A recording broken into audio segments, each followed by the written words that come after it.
being that I grew up in church, I went through, I did catechisms growing up, and I went through and learned everything early on in the church, and never really had the choice to make for my own. Never was able to figure out what I wanted to do. It was always I was just doing what I was told to. I was being a good soldier, as I thought. My family was all military, and we grew up that way. And a kid named Sean Simpson was playing basketball and fell and ruptured his spleen. As it actually burst open. He almost died.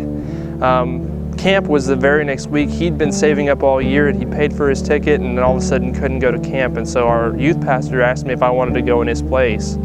And I went, and it was at that youth camp that God really started tugging at my heart to go and go into ministry. I met a guy named Kyle Johnson who actually introduced me to my wife and had talked to me about coming to work with the church plant up in Denton, and I was like, sure, no problem. When are they starting? He's like, oh, it'll be a year or so from now, 6 months, whatever, it's probably coming up later on. All of a sudden, he's calling me up this week, and he says, hey, they're starting. They're meeting at Pastor Scott's house this Sunday. And it's like, whoa, they're actually doing this already, huh? And he's like, yeah. Bring your guitar. They're going to want you to do some music maybe and hang out with them on Sunday afternoon. It's like, I'll be there. I'll meet you, and I'll introduce you to everybody.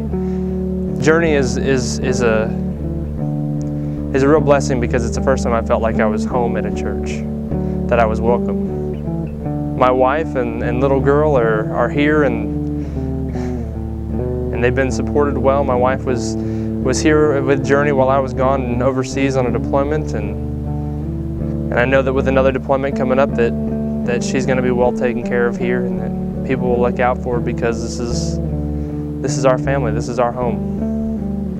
I'm Joe Nettleton, and I am Journey.